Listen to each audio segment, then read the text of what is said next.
ప్రియులారా, మన వాక్య భాగం రోమాపత్రిక 11వ అధ్యాయం 19 నుండి 36 వచనం వరకు శ్రద్ధగా వినండి. పౌలు ఉపమాన భాషలో మాట్లాడుతున్నాడు. చెట్టును వేరు భరిస్తుంది గాని వేరును చెట్టు భరించదు గదా. ఆలివ్ చెట్టు అంటే ఇశ్రాయేలు జాతి, అడవి ఆలివ్ చెట్టు అంటే సంఘం. దేవుడు అబ్రాహాము, ఇస్సాకు, యాకోబులను ఆలివ్ చెట్టు వేరుగా చేశాడు. ఇశ్రాయేలు జాతి నుండే, అదే వేరు నుండే మనకు ఎన్నెన్నో దీవెనలు సంక్రమించాయి. మన ప్రభువు రక్షకుడు అయిన యేసుక్రీస్తు అందులో నుండే వచ్చాడు. 20వ వచనం, అడవి ఒలీవ కొమ్మలు ఈ ఆలివ్ చెట్టుకు అంటుకట్టబడ్డాయి. అడవి చెట్టు అంటోంది, నేను అంటుకట్టబడే నిమిత్తము కొమ్మలు విరిచివేయబడినవి అని నీవంటావు. మంచిది, వారి అవిశ్వాసమును బట్టి విరిచివేయబడ్డారు. నీవైతే విశ్వాసమును బట్టి నిలిచి ఉన్నావు. గర్వించకు, భయపడు. గ్రహించాలి, వారి అవిశ్వాసమును బట్టి దేవుడు వారిని అవతల పెట్టేశాడు. క్రైస్తవ సోదరుడా, సోదరి, నీవు ఈ ఆలివ్ చెట్టులో భాగమయ్యావంటే ఇందులో నీ గొప్పతనమేమీ లేదు, అతిశయాస్పదం బొత్తిగా లేదు. నీ సంఘ సభ్యత్వము, నీ మంచి ప్రవర్తన, అర్హతలు కానే కావు. నీవు కేవలం యేసుక్రీస్తునందలి విశ్వాసాన్ని బట్టే ఇందులో నిలిచి ఉన్నావు. విశ్వాస ప్రాతిపదిక మీదనే నీ ఉనికి, నీ మనికి. ఇదిగో మీకో హెచ్చరిక. దేవుడు స్వాభావికమైన కొమ్మలను విడిచిపెట్టని ఎడల నిన్ను విడిచిపెట్టడు. ఇశ్రాయేలీయులు తప్పిపోయారు, దేవుని మాట వినలేదు. దేవుడు వారిని శిక్షించకుండా వదల్లేదు. అలాగే సంఘం కూడా వారైనా వీరైనా పాపం చేస్తే దేవుని శిక్ష తప్పదు. రాను రాను సంఘం లవొదికయ్య తరహాకు దిగజారింది. ప్రకటన 3వ అధ్యాయంలో లవొదికయ్య సంఘమును చూడండి. మహాశ్రమల కాలంలో యేసు ప్రభువు ఈ సంఘాన్ని ఉమ్మేస్తాను అన్నాడు. ఊహించండి, సార్వత్రిక సంఘం ఎత్తబడిన తరువాత ఆదివారం ఆరాధనకు లవొదికయ్య సంఘం ఇక్కడే కూడుకుంటుంది. గాని అందులో క్రీస్తు లేడు. క్రీస్తునందు ఆ సంఘము లేదు. అది యేసు ఉమ్మేసిన సంఘం. అయితే ఫిలదెల్ఫియా సంఘం అలాంటిది కాదు. ప్రకటన గ్రంథం 3వ అధ్యాయం 10వ వచనం ప్రభు అన్నాడు, నీవు నా ఓర్పు విషయమైన వాక్యమును గైకొన్నావు గనుక భూనివాసులను శోధించడానికి లోకమంతటి మీదికి రాబోయే శోధన కాలంలో నేను నిన్ను కాపాడతాను. అనగా మహాశ్రమల కాలంలో ఫిలదెల్ఫియాకు కాపుదల. యుగాంతంలో ప్రతి సంఘానికి ఇదే అంతిమ పరీక్ష. నువ్వు లవొదికయ్యవా లేక ఫిలదెల్ఫియావా? ఫిలదెల్ఫియా ఎదుట తలుపులు తెరిచి ఉన్నాయి. ఈ సంఘం వాక్యమును ప్రకటించింది. ఫిలదెల్ఫియా సంఘానికి చెందిన వారు ధన్యులు. మహాశ్రమలకు ముందే ఈ సంఘం ఎత్తబడుతుంది. నువ్వు నేను ఎత్తబడతాము. లవొదికయ్య సంఘం ఎత్తబడదు. 22వ వచనం నుండి ఇశ్రాయేలు జాతి పునరుద్ధరణను గురించి పౌలు వివరిస్తున్నాడు. దేవుని అనుగ్రహమును కాఠిన్యమును, అనగా పడిపోయిన వారి మీద కాఠిన్యము, నీవు అనుగ్రహ ప్రాప్తుడవై నిలిచి ఉన్న ఎడల నీ మీద ఉన్న దేవుని అనుగ్రహమును చూడు. అలా నిలువని ఎడల నీవు నరికివేయబడతావు. జాగ్రత్త. అన్యులను ఉద్దేశించి పౌలు కఠినంగా మాట్లాడుతున్నాడు. దేవుడు ఇశ్రాయేలును కడగా ఉంచాడంటే దేవుని కాఠిన్యం అందులో కనపడింది. దేవుని తట్టు తిరిగిన అన్యుల మాటేమిటి? అందులో దేవుని కరుణ, దేవుని అనుగ్రహం కనిపిస్తాయి. దేవుని కాఠిన్యము, దేవుని అనుగ్రహము ఈ రెండూ సమానాంతరంగా ఉన్నాయి. క్రీస్తును తిరస్కరించిన వారిపై దేవుని తీర్పు, క్రీస్తును అంగీకరించిన వారిపై దేవుని కృప, అనుగ్రహము. ఈ రెండూ ప్రధానాంశాలే. ఈ రెండూ సువార్తలోని రెండు ప్రాముఖ్యమైన లక్షణాలు. దేవుని కాఠిన్యం ఎంతవరకు, ఎప్పటి నుండి అనే విషయాలను లోతుగా పౌలు ఇక్కడ చర్చించటం లేదు. యెరూషలేము నాశనమైందంటే అది దేవుని ఉగ్రతకు ఫలితమే.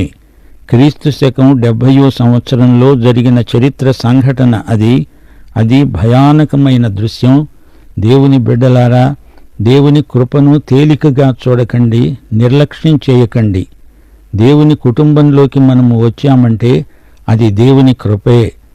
ఆయన కుటుంబీకులము గనుక మనకెన్నో హక్కులు లభించాయి, ఎన్నో ఆధిక్యతలు, ప్రయోజనాలు సంక్రమించాయి. అప్పుడు ఇశ్రాయేలు చేసిన తప్పులే ఇప్పుడు సంఘం చేస్తున్నదంటే చరిత్ర పాఠాలు మనము సరిగా నేర్చుకోలేదనే అర్థం.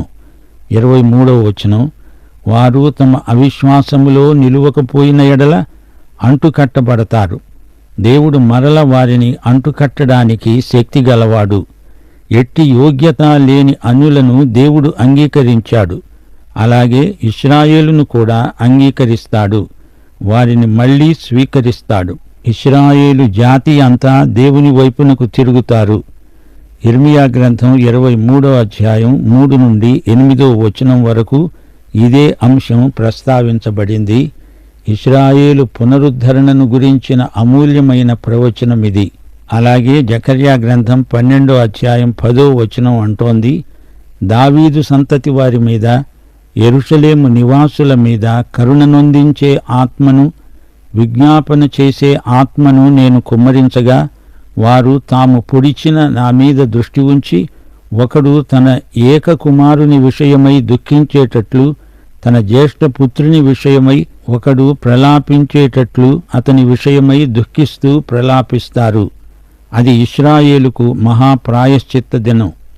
వారు పశ్చాత్తప్తులై దేవుని వైపు తిరుగుతారు. దేవుడు మనల్ని చేర్చుకున్నట్లే వారిని చేర్చుకుంటాడు.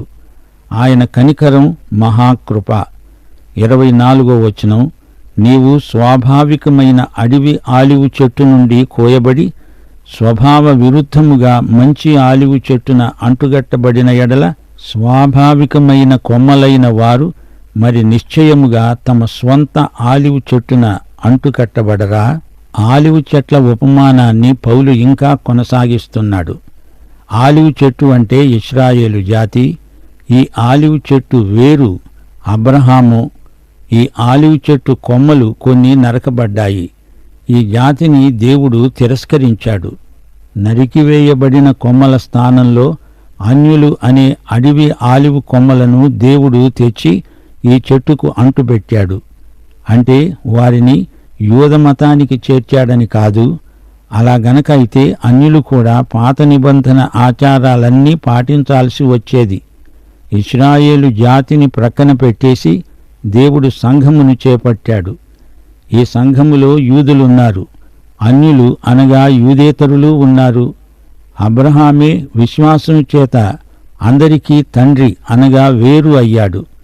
దేవుడు ఇంతా చేశాక నరికివేయబడిన కొమ్మలను తిరిగి అదే చెట్టుకు అంటుకట్టడా? ఇది పౌలు యొక్క అసలైన ప్రశ్న.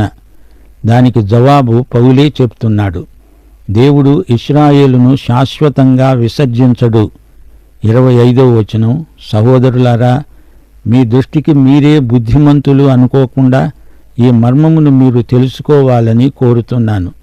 అదేమనగా, అన్యజనుల ప్రవేశము సంపూర్ణమయ్యే వరకు ఇశ్రాయేలుకు కఠిన మనస్సు కొంతమట్టుకు కలిగింది. అన్యజనుల ప్రవేశం సంపూర్ణం కావాలి. సంఘాన్ని దేవుడు పిలిచాడు, ఉనికిలోకి తెచ్చాడు. అపొస్తల కార్యములు 15వ అధ్యాయం 14వ వచనం, అన్యజనులలో నుండి దేవుడు తన నామము కొరకు ఒక జనమును ఏర్పరచుకోవడానికి వారిని ఏలాగు మొదట కటాక్షించాడో సిమెయోను వివరించాడు. ఎత్తబడే వరకు అన్యజనుల ప్రవేశం అమలులో ఉంటుంది, కొనసాగుతుంది. ఈ లోకంలో సంఘము ఉన్నంత వరకు ఇశ్రాయేలుకు అంధత్వం, హృదయ కాఠిన్యం అలాగే ఉంటాయని ప్రవచనం చెబుతోంది. ఈ మర్మం మనం తెలుసుకోవాలి అంటున్నాడు పౌలు. పౌలు జీవించిన కాలంలో మార్మిక మతాలు కొన్ని ఉండేవి. ఈ రోజున ఎవరో ఒక వ్యక్తిని గురించి, ఏదో సిద్ధాంతాన్ని గురించి వాస్తవాన్ని కప్పిపుచ్చి అదేదో మర్మం అని చెప్పే మతశాఖలు కొన్ని ఉన్నాయి. పౌలు వీటిని గురించి మాట్లాడడం లేదు. పూర్వం దేవుడు బయలుపరచనిది ఇప్పుడు క్రీస్తునందు ప్రత్యక్షపరచబడింది మర్మము అని చెప్పబడుతుంది. క్రీస్తునందు బయలుపరచబడని మర్మము అంటూ ఏదీ లేదు. అన్యుల ప్రవేశము సంపూర్ణమవటమంటే ఏమిటి? దీనిని జాగ్రత్తగా మనం గుర్తుపట్టాలి అనే భావనతో పౌలు ఇది మర్మము అంటున్నాడు. ఇది పాత నిబంధనలోని మర్మం కాదు, సంఘం కొత్త నిబంధన ఆలోచన, అది దేవుని సంకల్పం. 26, 27 వచనాలు. వారు ప్రవేశించేటప్పుడు విమోచకుడు సియోనులో నుండి వచ్చి యాకోబులో నుండి భక్తిహీనతను తొలగిస్తాడు. నేను వారి పాపములను పరిహరించినప్పుడు నా వలన వారికి కలిగే నిబంధన ఇదే అని రాయబడినట్లు ఇశ్రాయేలు జనులందరూ రక్షించబడతారు. ఇశ్రాయేలీయులందరూ రక్షించబడతారు అంటున్నాడు పౌలు. అంటే వ్యక్తిగతంగా ప్రతి ఒక్కడూ రక్షించబడతాడని కాదు, జాతిపరంగా ఇశ్రాయేలు పేరెత్తుతున్నాడు పౌలు. ప్రతి తరంలోనూ చిట్ట చివరికి శేషమే రక్షించబడుతూ వచ్చారు.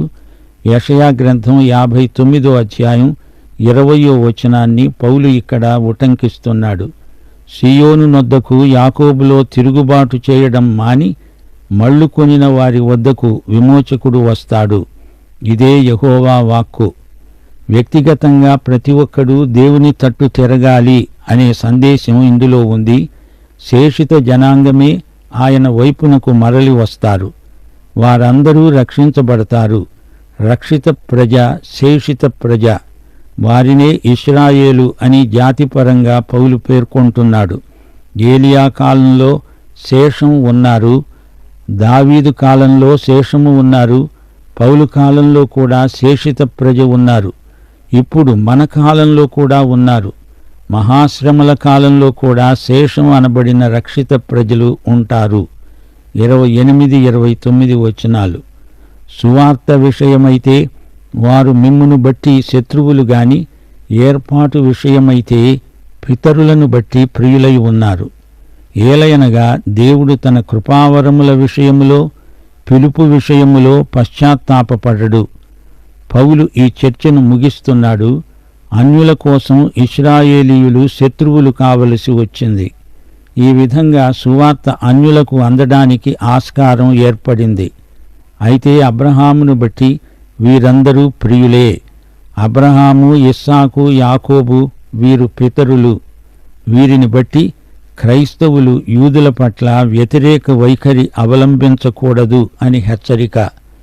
ఇశ్రాయేలు పడిపోయినా, మనం పడిపోయినా అదిగాని ఇదిగాని దేవుని సంకల్పమును చిత్తమును మార్చజాలవు. కృపావరములలో దేవునికి పక్షపాతమేదీ లేదు. పిలుపు విషయంలో కూడా దేవుడు తన సంకల్పాన్ని మార్చుకునే ప్రసక్తే లేదు. రక్షణ లేని వ్యక్తులను పశ్చాత్తాపపడవలసిందని చెప్పిన సందర్భం కాదిది. దేవుని పిలుపునకు మనుషుల సిఫార్సు అక్కర్లేదు. రక్షణ పొందడానికి నీవు గంటల తరబడి ఏడవనక్కర్లేదు. అయితే ప్రభువును విశ్వసించిన ఉద్రేకంలో కొందరు కన్నీరు కార్చవచ్చు. క్రీస్తునందలి విశ్వాసం మాత్రమే మనిషిని రక్షించగలదు. మరే మానవ పద్ధతి దేవుని పట్ల పనిచేయదు. నీ విశ్వాసం గొప్పది అని కాదు, గొప్ప దేవుడు కృపతో నిన్ను రక్షిస్తాడు. విశ్వాసము ద్వారా క్రీస్తు నీ రక్షకుడవుతాడు. 30, 31 వచనాలు. మీరు గతకాలమందు దేవునికి అవిధేయులై ఉండి ఇప్పుడు వారి అవిధేయతను బట్టి కరుణించబడ్డారు. అటువలనే మీ ఎడల చూపబడిన కరుణను బట్టి వారు ఇప్పుడు కరుణ పొందే నిమిత్తము ఇప్పుడు వారు అవిధేయులై ఉన్నారు. గమనించండి, పౌలు అన్యులతో మాట్లాడుతున్నాడు. రోమా సంఘంలో ఉన్న విశ్వాసులందరూ అన్యులలో నుండి వచ్చిన వారే. ఇంకా ఎందరో రక్షించబడుతున్నారు. అన్యులలో రాను రాను అధిక సంఖ్యలో విశ్వాసులవుతున్నారు. అయినా వారు శేషమే. అన్యులను ఇప్పుడు రక్షిస్తున్న ప్రభువే తిరిగి ఇశ్రాయేలు జాతీయ శేషాన్ని రక్షిస్తాడు. వారైనా వీరైనా రక్షించబడేది దేవుని కృపే, కనికరమే. 32వ వచనం. అందరి ఎడల కరుణ చూపాలని దేవుడు అందరినీ అవిధేయతా స్థితిలో మూసివేసి బంధించి ఉన్నాడు. చివరికి ఇటు ఇశ్రాయేలు అటు అన్యులు అందరూ అవిధేయులు కావడము ఎంతైనా శోచనీయం. అందుకే దేవుడు అంటున్నాడు, ఎఫెసీ పత్రిక 2వ అధ్యాయం 8, 9 వచనాలు. మీరు విశ్వాసము ద్వారా కృపచేతనే రక్షించబడి ఉన్నారు. ఇది మీ వలన కలిగినది కాదు, దేవుని వరమే. అది క్రియల వలన కలిగినది కాదు గనుక ఎవడూ అతిశయపడడానికి వీల్లేదు. వింటున్నారా? దేవుడు ఇశ్రాయేలు జాతిని పునరుద్ధరిస్తాడు. గొప్ప జాతీయ ఉజ్జీవం రాబోతోంది. దేవుని జ్ఞాన సంపద మన బుద్ధికి అందనిది. దేవుడు చేసే ప్రతి పని జ్ఞానయుక్తమైనది, పరిపూర్ణమైనది, సమగ్రమైనది. దేవుని తీర్మానాన్ని ప్రశ్నించడానికి నీవెవరు? ప్రకృతి సంబంధులు దేవునికి ఎదురు ప్రశ్నలు వేస్తుంటారు. ఆ మాటకొస్తే మనలో ఉన్న పాత స్వభావం అలాగే అప్పుడప్పుడు దేవునికి ఎదురు తిరుగుతుంది. ఎందరో క్రైస్తవులు ఇలాంటి ప్రశ్నలే అడిగేవారున్నారు. సువార్త ఎన్నడూ విని ఉండని వారు ఎలా నశిస్తారు? అది ఎవరి బాధ్యత అని అడుగుతారు. గ్రహించండి, దేవుడు సార్వభౌముడు. ఆయన తీర్మానాలకు తిరుగులేదు. ఆయన తీర్పులు న్యాయసమ్మతమైనవి. దేవుని సృష్టి అయిన మానవుడు దేవుని కంటే అధిక జ్ఞాని కాగలడా?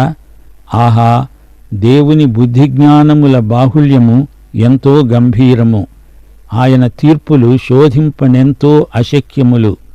ఆయన మార్గములు ఎంతో అగమ్యములు. దేవునికి సమస్తము తెలుసు. జ్ఞాన సర్వస్వము ఆయన యందే ఉన్నది. 1 కొరింథీ 2:14 ప్రకృతి సంబంధి అయిన మనుష్యుడు దేవుని ఆత్మ విషయములను అంగీకరించడు. అవి అతనికి వెర్రితనముగా ఉన్నవి. అవి ఆత్మానుభవము చేతనే వివేచింపదగినవి గనుక అతడు వాటిని గ్రహించజాలడు. మనకేది శ్రేష్టమైనదో అదే దేవుడు మన పట్ల జరిగిస్తాడు. దేవుడు ఎందుకిలా చేస్తున్నాడు అంటే నీ మేలు కోసమే. అక్కడే నీ విశ్వాసం పరీక్షకు వచ్చేది. మనం దేవుని పిల్లలం, చిన్నపిల్లలం. ఆయన చెప్పేది చేసేది మనకు వెంటనే అర్థం కాకపోవచ్చు గాని ఉత్తరోత్తర అది మన మేలుకే సమకూడి జరుగుతుంది. దేవుని బుద్ధిజ్ఞానముల బాహుళ్యములో నుండి వచ్చిన ప్రతిదీ మనకెంతో విలువైనది, అమూల్యమైనది. ఆయన తీర్పులు, ఆయన మార్గములు మనకెంతో ప్రియమైనవి. 34, 35 పౌలు కొన్ని ప్రశ్నలు వేస్తున్నాడు. ప్రభువు మనస్సును ఎరిగిన వారెవరు? ఆయనకు ఆలోచన చెప్పిన వాడెవడు? ముందుగా ఆయనకిచ్చి ప్రతిఫలం పొందగలవాడెవడు? యేసును, ఆయన పునరుత్థాన శక్తిని ఎరిగి ఉండే నిమిత్తం సమస్తము నష్టపరుచుకుంటాను అన్నాడు పౌలు. ఆయనే ఆలోచనకర్త. ఆయనకెవరూ ఆలోచన చెప్పనక్కర్లేదు. దేవుడు ఎవరికీ ఏమీ అచ్చి ఉండలేదు. ఆయనకిచ్చిన వారికి అంతకంటే అధికంగానే ఆయన తిరిగి ఇస్తాడు. ప్రియశ్రోత, నీవి యేసుక్రీస్తును నీ హృదయంలో కలిగి ఉన్నావా? పౌలీయమైన ఆశీర్వాదంతో పాఠం ముగిస్తాము. యేసుక్రీస్తు మూలముగా, ఆయన ద్వారా, ఆయన నిమిత్తము సమస్తము కలిగి ఉన్నవి. యుగయుగముల వరకు ఆయనకే మహిమ కలుగునుగాక. ఆమేన్.